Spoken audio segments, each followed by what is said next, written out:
Have you ever wondered why billionaires, people with more money than they could spend in a lifetime, are often in debt? It sounds crazy, right? Why would someone like Elon Musk or Jeff Bezos need to borrow money? Well, it's not because they're broke. It's actually a brilliant and perfectly legal strategy to get even richer and, most importantly, pay way less in taxes. Stick around, because we're about to pull back the curtain on one of the biggest financial secrets of the super wealthy. First, let's get a common misconception out of the way. When you hear that a billionaire is worth, say, $100 billion, it doesn't mean they have $100 billion in cash sitting in a bank account. That would be a terrible financial move. Most of their wealth is tied up in assets. Think stocks, real estate, ownership in their companies, art, you name it. For someone like Jeff Bezos, the vast majority of his wealth is in Amazon stock.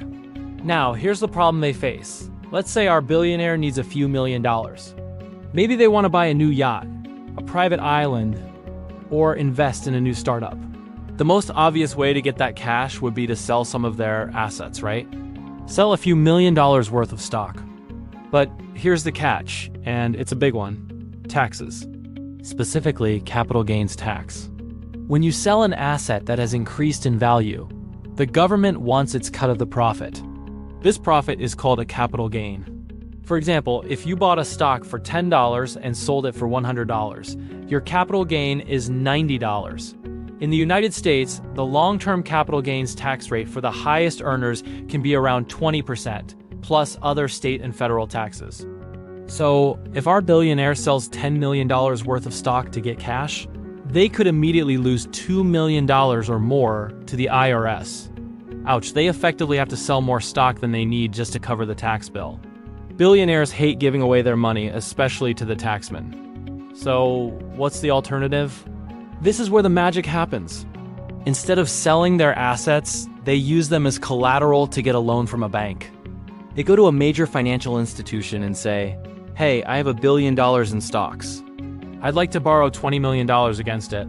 For the bank, this is the safest loan they could possibly make. The collateral is solid, and the borrower is, well, a billionaire. The risk is incredibly low. Because the risk is so low, the banks offer them ridiculously low interest rates, often just 1% or 2%. So our billionaire gets the $20 million in cash they wanted. And guess what? A loan is not income. It's debt. And you don't pay taxes on debt. So they get the cash, and the tax bill's zero. That's right, zero. They've completely sidestepped the capital gains tax. Let's do the math. Option A: sell $10 million in stock, pay roughly $2 million in taxes, and have $8 million left.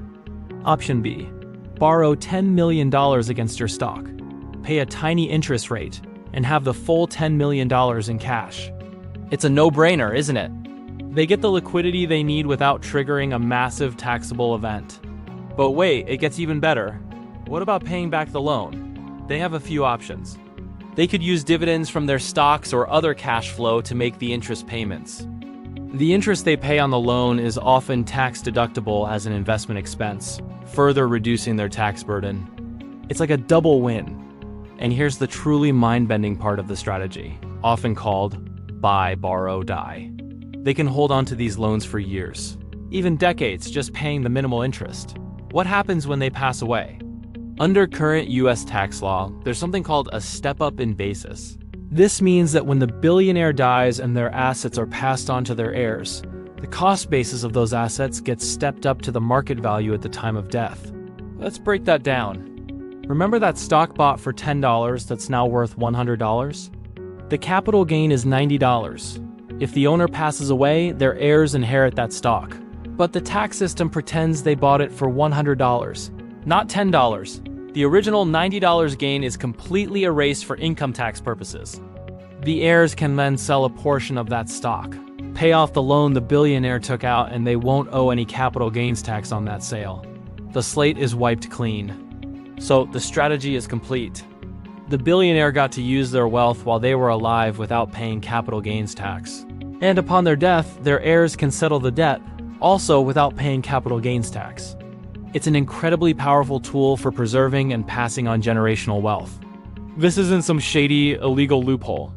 It's a well-established financial strategy used by anyone with significant appreciated assets, not just billionaires. It's built right into the tax code. The logic is that you shouldn't be taxed on unrealized gains, the appreciation of your assets on paper.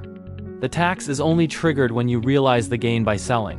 By borrowing, you never realize it. Think about it from their perspective. Their wealth, tied up in stocks, is continuing to grow and appreciate over time. Let's say their stock portfolio grows at an average of 10% per year. If they're only paying 2% interest on their loan, they are still making a net 8% return on the very assets they've borrowed against.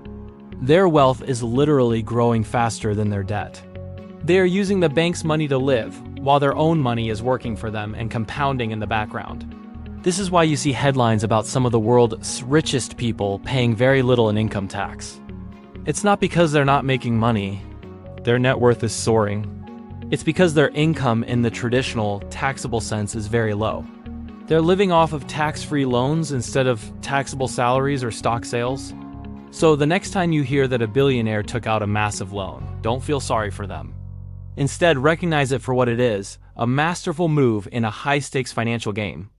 They're leveraging their assets to access cash, avoid taxes, and ultimately, keep their wealth-generating machine running at full speed. It's a perfect example of how the financial system is set up to benefit those who already have capital. The rich don't just have more money. They play by a different set of rules. I hope this has demystified why billionaires seem to love debt. It's not about need, it's about strategy. It's about tax efficiency and wealth preservation. It is a fundamental concept that separates the way the super rich manage their money from the way most of us do. If you found this breakdown interesting and want to learn more secrets about how money really works, make sure to hit that like button and subscribe to our channel, Bills Explained. We've got plenty more financial deep dives coming your way. See you in the next video.